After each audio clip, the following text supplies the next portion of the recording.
At 67, I thought I knew who I was. But that day, in a small Wilmington boutique, the mirror showed a stranger. I stood in a dark blue dress, its fabric soft as a whispered promise, a delicate silver brooch catching the light like a hidden truth. For decades, I'd worn practical clothes, loose blouses, sensible pants, the armor of a woman who built a life from grit and determination. This dress was different. It was for a day I'd carried in my heart since Michael was a boy, his wedding day. The boutique, Clara's Couture, was a quiet haven on Market Street, its windows draped with silk, the air scented with lavender, and a hint of rose water. I'd come here on a whim, drawn by a longing to feel like more than the practical widow who'd spent her life keeping the world spinning for others. The shop was small but elegant, its hardwood floors polished to a shine, racks of dresses shimmering under soft lights. A glass counter held delicate accessories, pearl earrings, lace gloves, brooches like the one pinned to my sweater. Clara, the young assistant with kind eyes and a soft southern drawl, adjusted the dress's hem, her fingers quick and sure, her smile warm as she knelt at my feet. "It suits you beautifully, Mrs. Thornton. The blue makes your eyes glow like the sea. You're going to steal the show at that wedding." I nodded, wanting to believe her. My eyes, blue as the ocean, my late husband David used to say, had seen a lifetime of triumphs and losses. A laundromat opened with trembling hands, its neon sign flickering in the Wilmington dusk of 1982. A husband buried too soon, his heart giving out at 38 in 2009. A son who grew distant, chasing a world where I seemed to have no place. Yet in that moment, standing in that dress, I felt a flicker of hope. Michael's wedding was 2 weeks away, and I wanted to stand tall as his mother, even if our bond had frayed like an old tapestry, worn thin by time and silence. I ran my fingers over the brooch, a gift from David on our 10th anniversary, a silver star with a tiny sapphire, simple but heavy with memory. It held the echo of nights when we'd dreamed of a bigger life, traveling the world, dancing under foreign stars, sipping wine in Italian vineyards. Those dreams had faded, buried under the weight of raising Michael alone. But today, in this dress, I felt them stir again, like a breeze through a long-closed window. I thought of David's laugh, rough and warm, as we'd sat on our porch, planning a future we believed was ours. "One day, Liz," he'd said, his hand warm in mine, "we'll see the world, you, me, and Mikey chasing sunsets."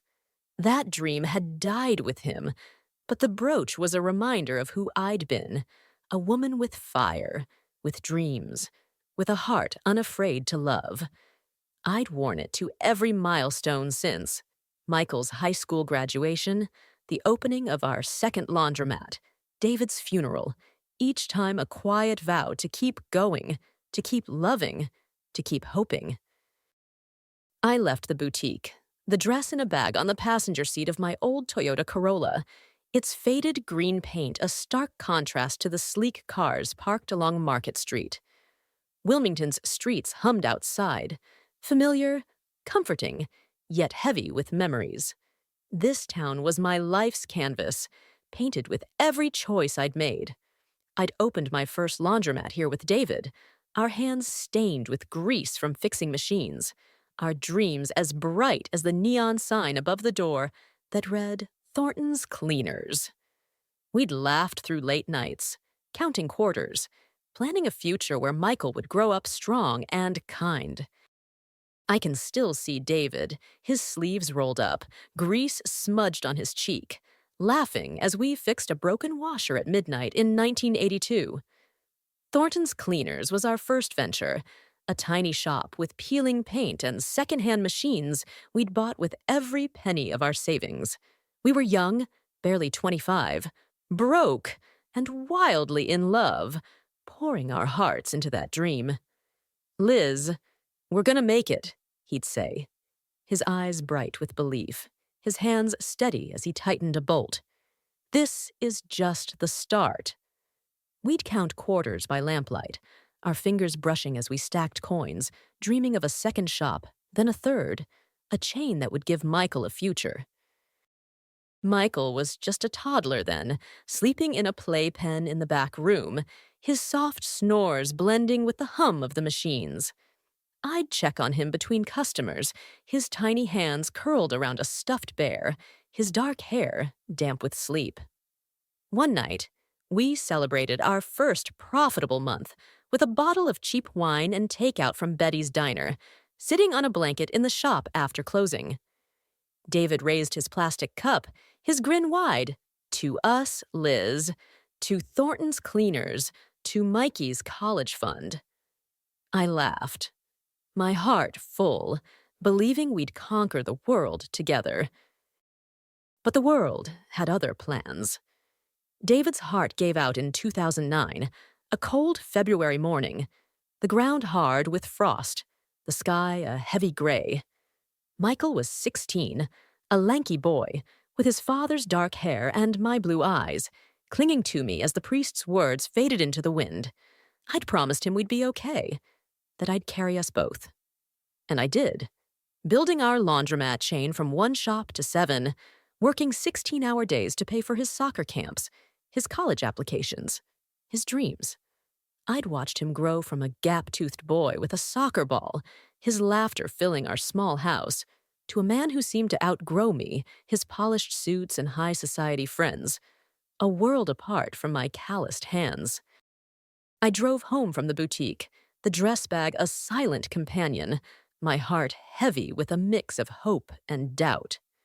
Michael was marrying Sophia, a woman of elegance and ambition, her smile sharp as cut glass, her voice smooth but distant.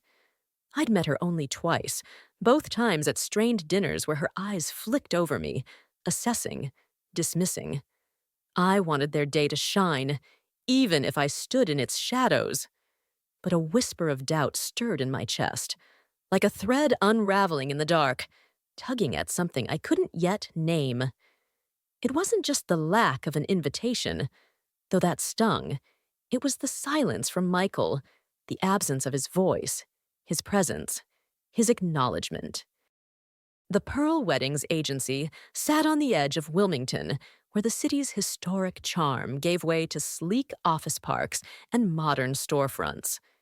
Its glass facade reflected the afternoon sun, a mirror of ambition and elegance, so different from the gritty world of my laundromats. I parked my faded green Toyota Corolla between a gleaming Lexus and a polished Audi, my car looking like a relic among the newer models. For a moment I hesitated, my fingers tightening on the steering wheel. Did I belong here, in this world of crystal chandeliers and 5-course menus? But I shook off the doubt.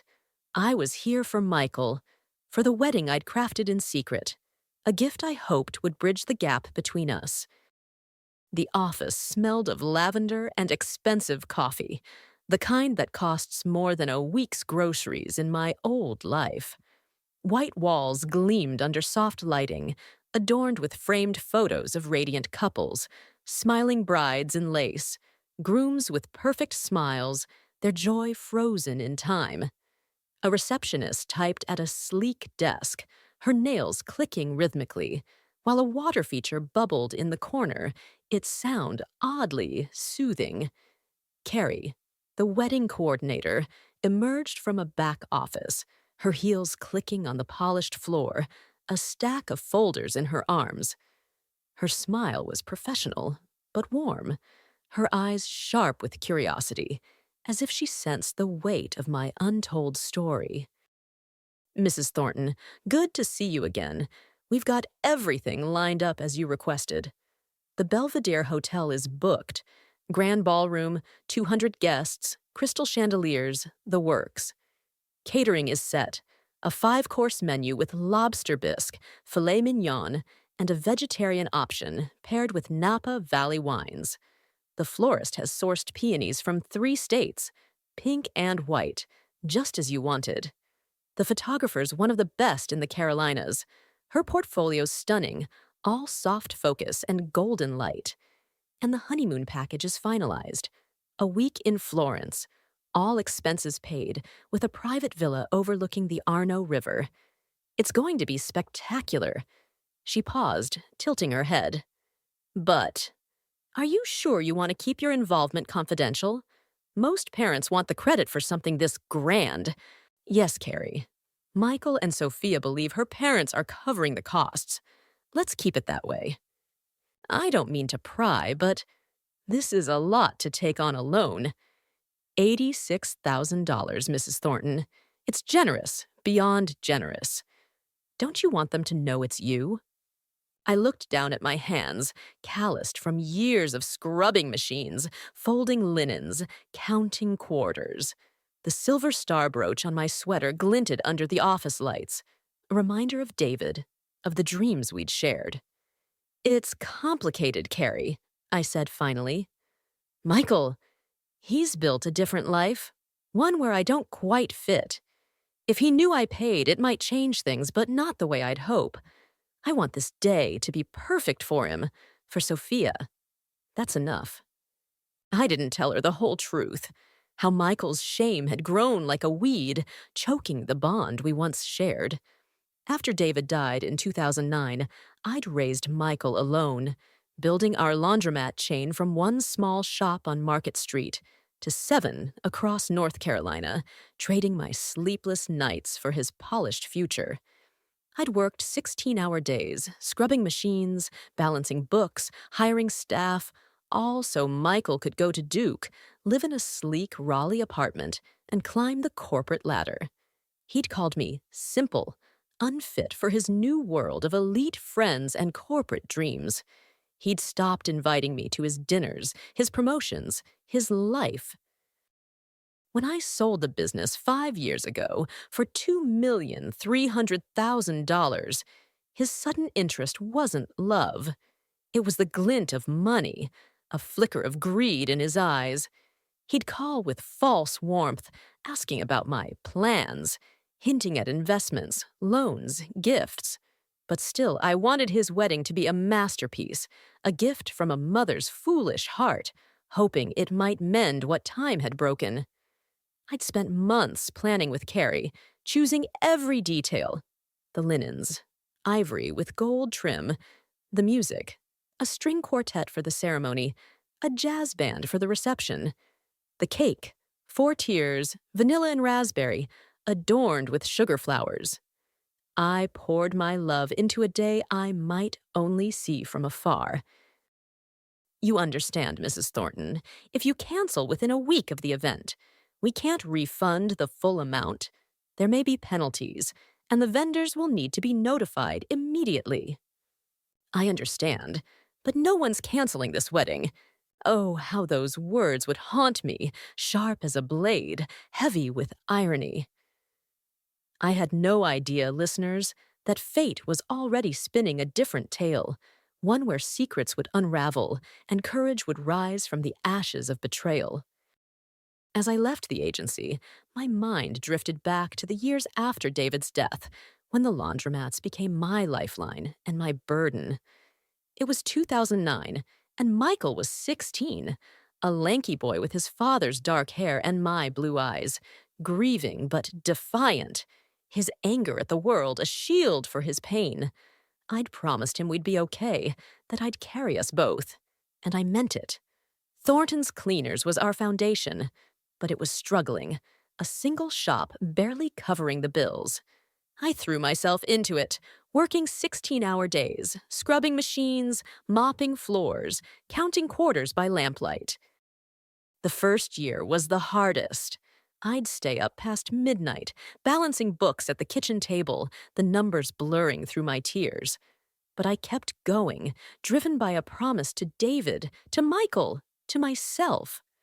I hired Margaret, a sharp-witted woman with a quick laugh, who became my right hand. "You're tougher than a hurricane, Liz," she'd say, her hands sorting laundry as we chatted over the hum of the dryers. Together, we turned one shop into 2, Then three, each new location a victory carved from sleepless nights. I'd drive between them, checking machines, training staff, my hands calloused, my heart heavy but determined. One night, we celebrated the opening of our third laundromat, a modest shop in Southport. Margaret and the staff gathered for a small party, sharing pizza and soda under the neon sign. To Liz, Margaret toasted, raising her cup, the woman who built an empire from quarters. I laughed, but my eyes stung, thinking of David, wishing he could see what we'd done. That empire funded Michael's soccer camps, his Duke application fees, his dreams. But even then, I saw the first signs of his distance, his embarrassment when I'd show up at his games in my work clothes, the way he'd avoid mentioning the laundromats to his friends. A few days after the agency visit, I found myself at Wilmington's annual street fair, a vibrant sprawl along Market Street that drew locals and tourists alike. The air smelled of fried shrimp and cotton candy, and a local jazz band played under a canopy of string lights, their notes mingling with the chatter of the crowd. Stalls lined the street, offering handmade jewelry, fresh oysters, and sweet tea in mason jars. I wandered through, my hands tucked into my sweater, the silver star brooch catching the light. Neighbors waved, their smiles warm, their voices carrying memories of Thornton's cleaners. "Liz Thornton," called Mrs. Jenkins, an old customer, her apron dusted with flour from her bakery stall. "Still the queen of clean. Your laundromats saved my linens more times than I can count." I smiled, her words a balm to the ache in my chest. Another neighbor, Mr. Carter, clapped me on the shoulder, his eyes crinkling. "You built something special, Liz. Not many could have done what you did, raising a boy and an empire alone." Their praise was a reminder of who I'd been, but also a contrast to Michael's silence, his absence like a shadow over the day. Liz Thornton, out here mingling with the masses? I thought you'd be holed up planning that big wedding. Margaret appeared at a craft stall, her gray hair pulled into a loose bun, her smile as sharp as ever. She'd moved to Charleston years ago, but was back for the fair, selling her handmade scarves. We hugged, the familiarity of her embrace grounding me. Over sweet tea, we sat at a picnic table, the crowd buzzing around us. I told her about the wedding, about Michael's silence, about the dress and the secret I carried. "You've always given too much, Liz," she said, her voice firm but kind. "You built an empire, raised a boy alone, and now you're funding a wedding you're not even sure you're invited to. When do you get to live for you?" Her words stirred something in me, a spark of truth I wasn't ready to face. Margaret had always seen through me, her honesty a mirror I both needed and feared. She reminded me of the woman I'd been, fierce, determined, unafraid to dream. As we parted, promising to call soon, I felt a flicker of resolve, a whisper that maybe, just maybe, it was time to stop living in the shadows of others' dreams. The Belvedere Hotel loomed before me, its towering elegance a stark contrast to my faded green Toyota Corolla, parked awkwardly between sleek BMWs and Mercedes in the lot. The sun hung low in the Wilmington sky, casting golden rays across the hotel's brick facade, its windows glinting like promises I wasn't sure I could trust. I stepped out, clutching the elegant envelope with the $10,000 honeymoon check, my fingers tracing its edges as if it could anchor me. My blue dress, soft and flowing, felt suddenly too simple. The silver star brooch pinned to it a quiet rebellion against the polished world I was entering. This was Michael's wedding day, a day I'd poured my heart and savings into, and I wanted, needed, to believe I belonged here, as his mother, as the woman who'd given him everything. The lobby buzzed with life, a symphony of wealth and status that made my heart thud with anticipation. Crystal chandeliers glittered overhead, casting prisms of light across polished marble floors. Gold-trimmed tables held vases of peonies and lilies, their petals soft as whispers, their scent mingling with the crisp tang of champagne. Guests in tailored suits and shimmering dresses glided through the space, their laughter sharp and bright, their voices carrying the confidence of those who belonged. A string quartet warmed up in the corner, their notes floating like a delicate promise, while waiters in crisp white shirts wove through the crowd, offering flutes of bubbly and delicate hors d'oeuvres. I'd paid for it all. $86,000 for the ballroom, the flowers, the catering, the music, even the honeymoon in Florence. Yet I felt like a stranger, my dress too plain, my presence too small. I scanned the crowd, searching for Michael, my heart caught between hope and a growing knot of doubt. The grandeur was overwhelming, a world I'd crafted from the shadows, but never truly inhabited. I'd spent months planning this day with pearl weddings, choosing every detail, the ivory linens with gold trim, the 5-course menu of lobster bisque and filet mignon, the jazz band for the reception. I'd done it all in secret, letting Michael and Sophia believe her parents had funded their dream day, because I knew Michael's shame would keep him from accepting my money openly. He'd called me simple, unfit for his elite circle, yet here I was, funding the very world he prized. The irony was a quiet ache, a thread unraveling in my chest. "Grandma, you came!" My granddaughter, Emma, appeared like a beacon in the crowd, radiant in her soft blue bridesmaid dress, her dark hair swept into an elegant updo. At 22, she had my blue eyes and her father's intensity, but her smile was all her own, warm and unguarded. She threw her arms around me, her embrace a warmth I hadn't felt in years, a lifeline in this sea of strangers. "I was afraid you wouldn't come," she whispered, her voice trembling with relief. Emma was the daughter of Michael's first marriage, the only one who still called, who still saw me as more than a shadow of the past. Her hug was a reminder of the family I'd fought to hold together, even as it slipped through my fingers. We stepped to the side, near a floral arch dripping with peonies, their pink and white petals a testament to the care I'd poured into this day. Emma's excitement bubbled over as she described the preparations. "The flowers took forever to arrange," she said, her eyes sparkling. "I helped the florist pin them up this morning. Peonies from 3 states, can you believe it? And the string quartet, they're playing Vivaldi for the ceremony. It's going to be perfect, Grandma." She squeezed my hand, her warmth easing the knot in my chest. "I'm so glad you're here. Dad's been so busy, but he'll be thrilled to see you." I smiled, wanting to believe her, but the doubt lingered, sharp as a thorn. Where was Michael? Why hadn't he called, sent an invitation, or even acknowledged me? I'd told myself it was an oversight, that the chaos of wedding planning had buried my name on the guest list, but Emma's words felt like hope stretched thin. "Mom, what are you doing here?" I turned, my heart lurching as I saw him. My son, Michael, tall and trim in a tailored tuxedo, his neatly trimmed beard flecked with gray, his eyes cold and unfamiliar. He stood a few feet away, his posture rigid, his hands clasped behind his back as if bracing for a confrontation. The crowd's chatter faded, a hush settling around us, and I felt the weight of curious eyes. I came to your wedding, Michael," I said, my voice catching like thorns in my throat.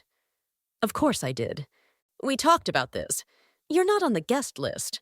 The world tilted, listeners, as if the ground beneath me had cracked open, revealing a chasm I hadn't dared to see. My son's words were a blade, slicing through years of love, sacrifice, and silent hope. He hadn't forgotten to invite me. He'd chosen to erase me from his day, his life, his world. The envelope in my hand felt heavy. The $10,000 check a futile gesture, a final offering to a son who no longer saw me. I stared at him, searching for the boy I'd raised, the one who'd clung to me after David's death in 2009, who'd laughed with me over ice cream on summer nights, his gap-toothed grin bright as the sun. But that boy was gone, replaced by a man who saw me as an embarrassment, a relic of a past he'd outgrown. "Michael," I said, my voice trembling but clear, "I'm your mother. I wanted to be here for you, for Sophia." He pulled me aside, away from the crowd, his hand firm on my elbow, guiding me to a quiet corner near a window overlooking the hotel's gardens.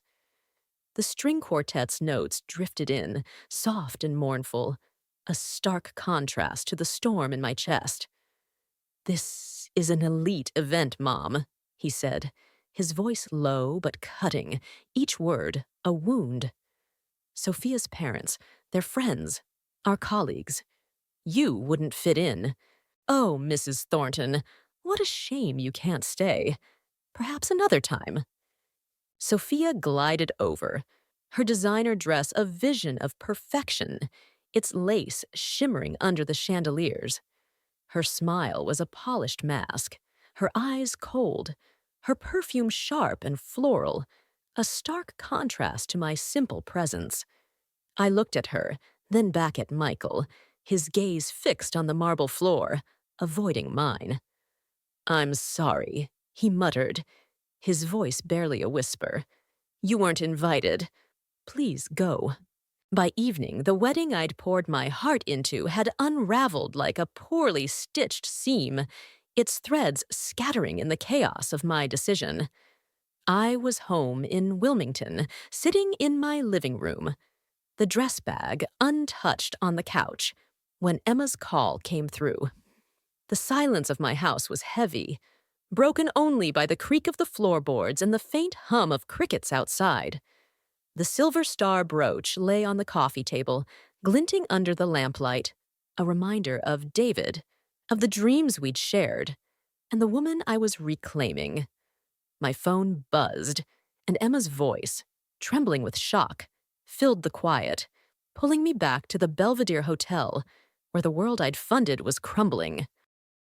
"Grandma, it's a nightmare here. The caterers are packing up, the florists are taking the flowers away, and the band just stopped playing. Dad's furious, yelling at everyone. Sophia's crying, her makeup ruined. The guests are leaving, whispering about how you paid for everything. How did this happen? Why did you do this?" I closed my eyes, picturing the scene. The grand ballroom, its chandeliers dimming as the dream I'd built fell apart. "Because, Emma," I said, my voice steady despite the ache in my chest, "your father shut me out of his world. I poured my heart into this day, paid for his happiness, $86,000, every cent from my savings. And he repaid me with shame. He told me I didn't belong. I'm done being his shadow. This is my stand." The Belvedere Hotel, once a stage for Michael and Sophia's perfect day, had become a theater of chaos, dear listeners. I could imagine it clearly, though I was miles away, safe in my quiet home. The caterers, their trays of lobster bisque and filet mignon abandoned, packed up with brisk efficiency, their footsteps echoing on the marble floors. The florists whisked away their peonies, petals falling like tears, the pink and white blooms I'd chosen with such care vanishing into crates. The string quartet's notes faded, replaced by the clatter of chairs being stacked, the jazz band's instruments silenced in their cases. Guests in their tailored suits and shimmering dresses stood in clusters, their whispers sharp as knives, unraveling Michael's lie that Sophia's parents had funded the day. The truth had slipped out, a blade of light cutting through the darkness of his deception. A vendor, frustrated by the sudden cancellation, had mentioned my name to the hotel manager, who'd relayed it to the guests. "Elizabeth Thornton paid for it all," they murmured, their voices carrying shock, pity, and a hint of scorn. Michael, who'd built his polished image on distancing himself from me, stood exposed, his elite world crumbling under the weight of his own lies. Sophia, her designer dress now a mockery of her composure, wept in a corner, her mascara streaking as her parents argued with the manager. I felt no guilt, only a quiet certainty. I'd given enough. I hung up the phone, my hands trembling, not with fear, but with a strange, exhilarating freedom. The wedding was over, a spectacle of Michael's own making, and I was done carrying his burdens. I sat on my porch swing, the air thick with the scent of roses from my garden, their thorns a reminder of the pain I'd endured and the strength I'd found. Wilmington's dusk settled around me, the sky a soft purple, seagulls crying in the distance, their calls fading into the hum of the city. I thought of the years I'd spent building Thornton's Cleaners, the laundromat empire that funded Michael's dreams, his Duke degree, his Raleigh apartment, his ambitions. I'd worked 16-hour days, my hands calloused from scrubbing machines, my heart heavy with David's absence, all for a son who now saw me as an embarrassment. "You ruined my life." The door shook under Michael's pounding, the sound jolting me from my thoughts. He stormed into my kitchen, his tuxedo rumpled, his face a storm of rage and desperation. The neighbors surely stirred at the noise, their curtains twitching in the evening light. His eyes, once so like David's, were wild with fury, his hands clenched as he loomed over me. I stood by the counter pouring coffee, the scent grounding me as I faced him. "You sabotaged my wedding out of spite," he shouted, his voice raw. "Do you know what you've done? Sophia's parents are furious. My reputation is in tatters. Everyone knows you paid, and now they're laughing at me." His words were a tempest, meant to break me, but I stood steady, listeners, my heart no longer his to wound. I saw him clearly now, not the boy I'd raised, but a man consumed by pride, by greed, by a need to erase the mother who'd built his world. The kitchen, with its worn linoleum and David's old coffee pot, was a sanctuary, a place where I'd rebuilt my life after loss. Michael's anger couldn't touch that. I set the coffee pot down, my hands steady despite his fury. "No, Michael," I said, my voice cutting through his rage. "You ruined it when you told me I didn't belong. I gave you everything, love, money, a future. I paid for your wedding, your honeymoon, your dreams. $86,000, Michael, from the laundromats you're ashamed of. And you gave me shame. You told me to leave. I'm done letting you erase me. You can't do this. Fix it. Call the bank, the agency. Tell them it was a mistake. Pay it back, and we can have the dinner again. With you there, I swear." "It's too late, Michael. The money's gone. It's in a trust for Emma now, her education, her future. You made your choice when you shut me out. Now live with it." He grabbed a coffee cup from the counter, hurling it to the floor, the porcelain shattering like our bond, coffee splattering across the linoleum. "You're not my mother," he spat, his voice venomous before storming out, the door slamming so hard the glass rattled. Those words, meant to wound, didn't break me. They set me free, cutting the last thread of a toxic tie. I stood in the silence, the shards at my feet a symbol of what we'd become. For years, I'd let Michael manipulate me, using my love, my money, my silence, giving nothing in return. I'd waited for gratitude, for respect, for the warmth of the boy I'd raised. But that boy was gone, and I was done waiting. 4 months after the chaos of Michael's wedding, I sit on the terrace of my new home in Savannah, Georgia, a quaint cottage with ivy climbing its brick walls, its windows open to the evening breeze. The air is sweet with jasmine, and magnolia trees sway in the dusk, their leaves whispering secrets to the night. I sip lemonade, the tartness sharp on my tongue, and feel a peace I haven't known in decades. Savannah has become my sanctuary, a place where I'm no longer Michael's mother or David's widow, but simply Elizabeth, a woman learning to paint watercolors, to speak Spanish, to live for herself. The cottage is small but mine, its rooms filled with light and possibility. The living room holds a new easel, a gift to myself, its wood still smelling of pine. The kitchen, with its white cabinets and herbs on the windowsill, hums with the promise of meals I'll cook for friends, not duty. The terrace, my favorite spot, overlooks a quiet street where horse-drawn carriages clatter by, their drivers' voices mingling with the hum of cicadas. I sold my Wilmington house, leaving behind the ghosts of Michael's neglect and David's absence. The memories remain, tucked into an old photo album on my coffee table, but they no longer weigh me down. I've learned that letting go doesn't mean forgetting. It means choosing to live. Savannah's historic district has wrapped me in its arms, its cobblestone streets and oak trees draped with Spanish moss, a canvas for my new beginning. I walk daily, passing grand mansions with wrought iron gates, their gardens bursting with azaleas. The Savannah River glimmers in the distance, its waters catching the sunrise in hues of pink and gold. At dusk, gas lamps flicker to life, casting a soft glow over squares where tourists and locals linger, their laughter a reminder that life pulses here, vibrant and unapologetic. I'm no longer afraid to be part of it, to claim my place in this world I'd put on hold for others. Last month, Emma came to visit, her arrival like a burst of sunlight in my quiet life. She's 22 now, thriving in her master's program in architecture at Georgia Tech, her eyes bright with dreams of designing sustainable buildings.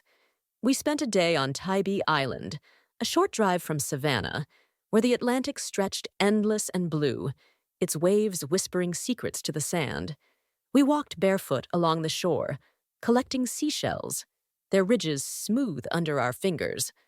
The salt air stung my cheeks, and Emma's laughter echoed the joy of her childhood visits to Wilmington's beaches, when she'd run through the surf, her dark hair flying. "Grandma," she said, holding up a perfect scallop shell, its creamy white flecked with pink, "this one's for you, for your new adventure." I tucked it into my pocket, a talisman of our bond, a reminder that love, when given freely, returns in ways you never expect. We sat at a beachside cafe, sipping iced coffee, the breeze carrying the scent of fried shrimp from nearby stalls.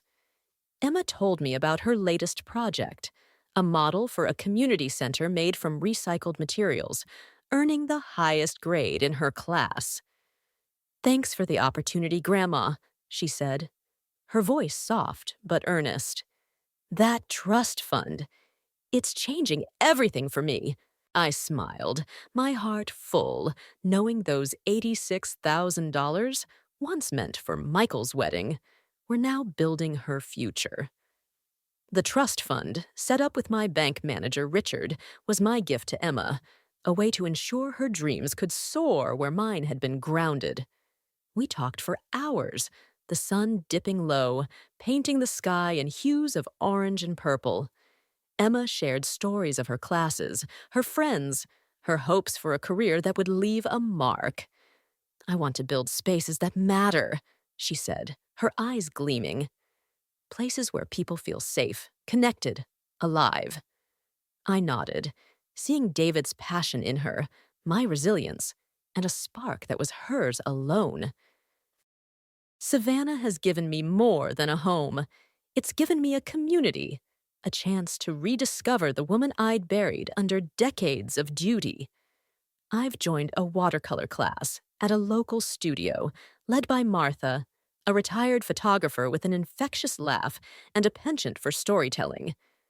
The studio is a cozy space, its walls lined with paintings of marshes, lighthouses, and Savannah's squares, the air thick with the scent of paint and turpentine. Martha, her silver hair cropped short, her eyes twinkling with mischief, guides us with a steady hand, urging us to embrace bold colors. "Don't be afraid, Elizabeth," she says, peering over my shoulder. "Let the canvas breathe. Let it tell your story." Last week, I painted my first piece, a sunrise over the Savannah River, its colors bold and unapologetic, pinks and oranges bleeding into the horizon. The lines are shaky, the perspective off, but it's mine, a testament to a life I'm finally claiming. Martha clapped me on the shoulder, her voice warm. "You've got fire in you, Liz. Keep painting. The world needs your colors." Her words stayed with me, a reminder of the dreams I'd once shared with David, traveling the world, chasing sunsets, living without fear. Martha's own stories, of photographing markets in Morocco and beaches in Bali, spark my excitement for my upcoming Caribbean cruise, a dream I'm finally chasing at 67. Martha's class is more than painting. It's a community, a circle of people who've welcomed me with open hearts. There's Sarah, a young mother who paints to escape the chaos of her toddler-filled days, and James, a retired firefighter whose landscapes capture the wild beauty of the Lowcountry. We laugh over our mistakes, share coffee during breaks, and swap stories of lives lived and lessons learned. Martha, with her tales of adventure, inspires me most. "I was 50 when I bought my first plane ticket," she told me once, her eyes distant. "Never too late to see the world, Liz. You're just getting started."